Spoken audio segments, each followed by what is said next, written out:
नमस्कार प्यारे साथियों, आप सभी का पुनः स्वागत है अपने YouTube चैनल उत्तराखंड टीचिंग परीक्षा की क्लास में। जुड़ जाइए, एक सकारात्मक ऊर्जा के साथ कॉपी कलम उठाना है और मेरे साथ आपको नोट्स बनाते हुए चलना है। आगामी उत्तराखंड से संबंधित सभी परीक्षाओं को मद्देनज़र रखते हुए हम उत्तराखंड का करंट अफेयर कर रहे हैं। बाकी हमने इसी के साथ साथ उत्तराखंड का इतिहास हो गया, उत्तराखंड का भूगोल हो गया, यहाँ का प्रशासनिक ढांचा हो गया और हमने हिंदी भी कवर की हुई है। सभी का प्लेलिस्ट बना हुआ है, आप प्लेलिस्ट में जाके देख सकते हैं। हम आज चर्चा परिचर्चा करेंगे, उत्तराखंड करंट अफेयर की दृष्टि से महत्वपूर्ण होगा और जानेंगे हम क्या, जो 5 अगस्त 2025 को खीरगंगा, ठीक है, 5 अगस्त डेट को याद रखना, 2025 को आपको पता है कि उत्तरकाशी के धराली जिले में क्या हुआ था। धराली क्षेत्र में, उत्तरकाशी जिले के धराली क्षेत्र में भारी क्या हुई थी,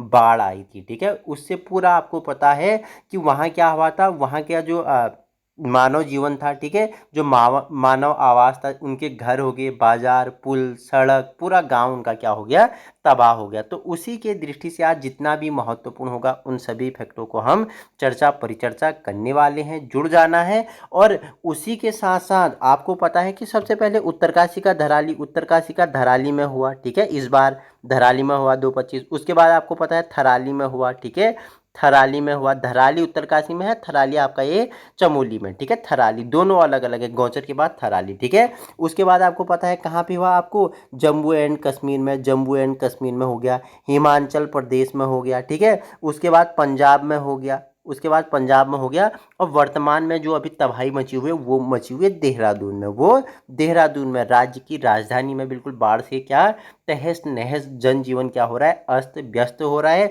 इन सभी क्षेत्रों के बारे में हम चर्चा परिचर्चा करेंगे। तो जुड़ना है, वीडियो उन लोगों तक पहुंचाने की कोशिश करनी है जहां संसाधनों के अभाव हैं। जानेंगे उत्तरकाशी जिले में जो आकस्मिक बाढ़ आया, ठीक है, उसने मानव जो आवास था, जनजीवन था, किस प्रकार मनुष्यों का बिल्कुल क्या हुआ कि बहते हुए पानी में, मलबे में दब गए, ठीक है, अकाल मृत्यु प्राप्त हो गए। इन सभी के बारे में जो हृदय विदारक घटनाएं हैं हम चर्चा परिचर्चा करने वाले हैं। तो समय है 5 अगस्त 2025 को, नदी है खीरगंगा, जिला है उत्तरकाशी, क्षेत्र है धराली। तो जानेंगे उत्तरकाशी के धराली में 5 अगस्त 2025 को खीरगंगा जल जमाव क्षेत्र में बादल फटने से भारी बारिश हुई, ठीक है। हालांकि विशेषज्ञों ने ये बादल फटने जैसा रीजन नहीं बताया, उन्होंने हिमस्खलन का रीजन बताया था, ठीक है, कि जो पीछे धराली गांव को जो पीछे क्या है ग्लेशियर है, उससे बिल्कुल फ्लैश फ्लड आया हुआ था, उसे भी हम चर्चा परिचर्चा करने वाले हैं। तो जो तबाही हुई धराली में,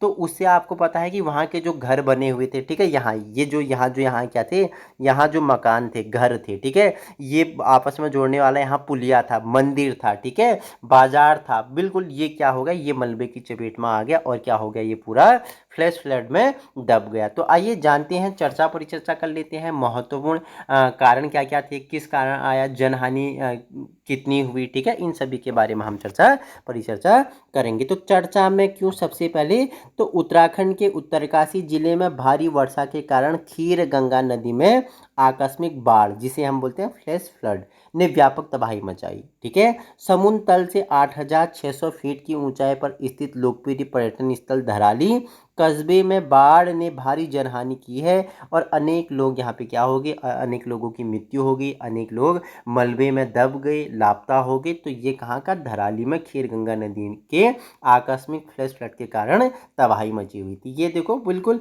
इतना ही सेब है, ये इतना ही सेब है, ठीक है। बाकी ये जो यहाँ जो मानव आबादी थी, बाजार था, पुल था, मानव का निवास था, यहाँ उनके जो विभिन्न होटल थी, दुकान थी, वो सब क्या हो गया, इस फ्लैश फ्लड में आ गया, ठीक है। आइए आगे चर्चा परिचर्चा करते हैं, आकस्मिक बाढ़ आने के क्या कारण हैं।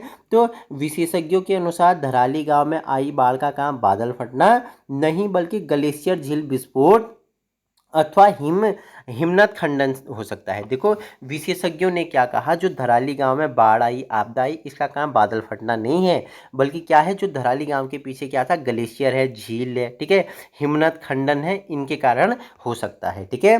वहीं भारतीय मौसम विभाग, ठीक है, IMD के डाटा के अनुसार आपदा के दौरान क्षेत्र में न्यूनतम वर्षा दर्ज की गई थी। ठीक है, भारतीय मौसम विभाग ने बताया कि जो बादल फटना यहाँ का मुख्य कारण नहीं था, क्योंकि यहाँ बहुत न्यूनतम वर्षा दर्ज की गई थी। इतनी न्यूनतम वर्षा कि वो बादल फटना, उतनी वर्षा में बादल नहीं फट सकता है, ऐसी स्थिति उन्होंने व्यक्त की थी। ठीक है, जिसके कारण विशेषज्ञों ने ग्लेशियर फटने की संभावना जताई, जिसकी पुष्टि उपग्रहों चित्रों से होती है। रिमोट सेंसिंग आप जानते हैं। ठीक है, रिमोट सेंसिंग के बारे में मैंने आपको पहले एक वीडियो में बताया था, तो जिसकी पुष्टि इन्होंने उपग्रहों चित्रों से की है, जिसके कारण के अनेक महत्वपूर्ण ग्लेशियर और हिमनद झीलें दिखाई गई हैं। जो आपदा का कारण रहा वो क्या रहा, महत्वपूर्ण ग्लेशियर और हिमनद झीलें इन्होंने बताया हुआ है। ठीक है, आपदा जोखिम के बारे में जानते हैं। वाडिया हिमालय भूविज्ञान संस्थान आपसे पूछेगा निम्नलिखित में से उत्तराखंड के किस स्थान में वाडिया हिमालयन भूविज्ञान संस्थान स्थित है।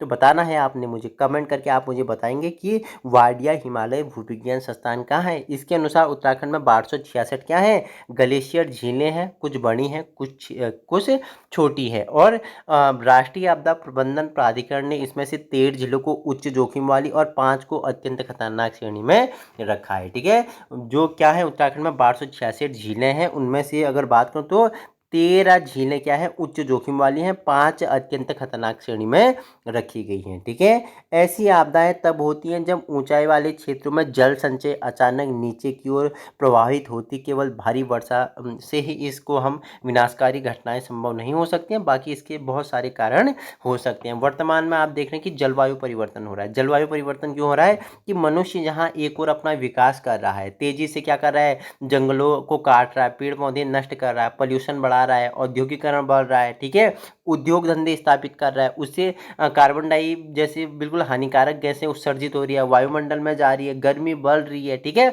बहुत सारे कारण हैं। जिस समय वर्षा होनी है उस समय वर्षा नहीं हो रही है। ठीक है, जिस समय गर्मी पड़नी है गर्मी नहीं पड़ती है, जिसमें ठंडा पड़ना है ठंडा नहीं है, शीत के समय बिल्कुल सारा सिस्टम क्या हो रहा है, उल्टा हो रहा है। क्यों हो रहा है, कारण ही इसका मनुष्य है। ठीक है, मनुष्य क्या है, इसका बहुत बड़ा कारण है, जो पर्यावरण को तेजी से क्या कर रहा है, नष्ट कर रहा है और अपने विनाश की ओर भी अग्रसर है। ठीक है, तो पर्यावरण को बचाना है, न कि नष्ट नहीं करना है, क्योंकि पर्यावरण को नष्ट करोगे तो उससे तेजी से हम मनुष्य जीवन में क्या पड़ेंगे, दुष्प्रभाव पड़ेंगे। आपको बाढ़ जैसी स्थिति, आपको भूस्खलन जैसी स्थिति, आपको गर्मी तेजी से बढ़ रही है, विभिन्न सारी बीमारियां हो रही हैं, ऐसी स्थिति आपको क्या करनी पड़ेगी, उनका सामना करना पड़ेगा। लेकिन आप देखो पर्यावरण के सामने इतने छोटे हो कि पर्यावरण जो तबाही होगी उसको आप क्या एकदम से उसका सामना नहीं कर पाओगे। इसलिए अभी से आपको क्या करना है, सोचना है, सतत पोषणीय विकास को मद्देनजर रखते हुए आगे बढ़ना है। ठीक है, आकस्मिक बाढ़ की अगर हम बात करूं, जो फ्लैश फ्लड है इसके बारे में चर्चा करें। फ्लैश फ्लड तीव्र वर्षा के दौरान या उसके तुरंत बाद जल स्तर में अचानक वृद्धि है।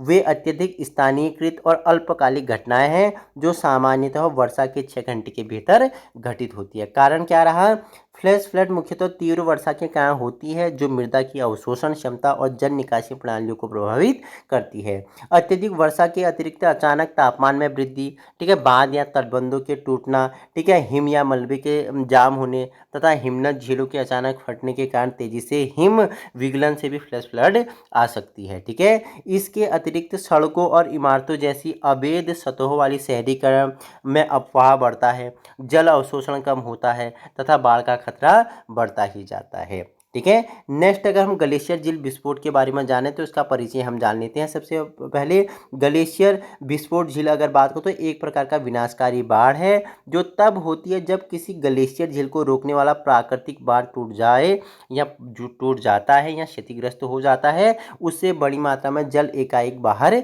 निकलता है। ठीक है, वहीं इस प्रकार की बाढ़ सामान्यतः ग्लेशियरों में तेजी से पिघलन, ठीक है, पिघलने से अत्यधिक वर्षा होती है। ठीक है, और पिघले हुए पानी का प्रवाह झील में जल के रूप में जमा होता है, उसके कारण तेजी से क्या होता है, झील टूटता है और वो क्या होता है, बिल्कुल बाढ़ का रूप ले लेता है। ठीक है, यही देखो फरवरी 2021 में उत्तराखंड के चमोली जिले में आकस्मिक बाढ़ आई थी, जिसके बारे में संदेह है कि यह भी क्या था, एक ग्लेशियरी बाढ़ का कारण रहा। ठीक है, ग्लेशियर ही इसका क्या रहा, बाढ़ का कारण रहा था। ठीक है, कारण क्या है, रीजन क्या है, जान लेते हैं। ये बाढ़ कई कारकों से उत्पन्न हो सकती है, जिनमें ग्लेशियर के आयतन में परिवर्तन, झील के जलस्तर में बदलाव तथा भूकंप शामिल हैं। ठीक है, राष्ट्रीय आपदा प्रबंधन प्राधिकरण के अनुसार हिंद कुश हिमालय के अधिकांश भागों में जलवायु परिवर्तन के कारण हिमनदों के पीछे हटने से कई नई हिमनद झीलों का निर्माण हुआ है, जो किसका कारण है, जो किसका कारण है बताइए मुझे, जो ग्लेशियर झील विस्फोट का ही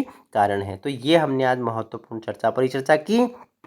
इसके बाद हम जो कपकोट क्षेत्र में तबाही हुई, कपकोट क्षेत्र में तबाही हुई। ठीक है, कपकोट के बाद आपका जो कहाँ, जम्मू एंड कश्मीर में तबाही हुई, आपका हिमाचल प्रदेश में जो क्या बरसाती तबाही हुई, उसके बाद आपका पंजाब में जो बरसाती तबाही हुई। ठीक है, उसके बाद जो वर्तमान में देहरादून में जो बरसाती तबाही हुई, उन सभी की दृष्टि से हम परिचर्चा करेंगे। और हाँ, आपसे कि देखो इस प्रकार के पर्यावरण को बचाओ कि आप इन आपदाओं का सामना करने के लिए बिल्कुल मजबूत हो जाओ। ठीक है, कि तापमान में कमी आने लग जाए, इस प्रकार आपको कार्य करना है। अगर तेजी से विकास करोगे तो विनाश की ओर भी जाओगे। ठीक है, तो यह प्रकृति, देखो प्रकृति को आप बांध नहीं सकते हो। ठीक है, प्रकृति को आप बांध नहीं सकते हो। अगर बांधने की कोशिश करें तो ये बड़ा क्या करेगा, विनाश का कारण करेगा। कहीं भूकंप आएंगे, बाढ़ आएंगे। ठीक है, पॉल्यूशन होगा, गर्मी बढ़ेगी, अब जलवायु परिवर्तन होगा। ठीक है, बहुत सारी समस्याएं उत्पन्न हो रही हैं। वर्तमान में आप देख रहे हो, जहां तापमान 32 डिग्री सेल्सियस से ऊपर नहीं जाता था, वहीं आज कितना 40 डिग्री तक आपका तापमान पहुंच रहा है। तो ये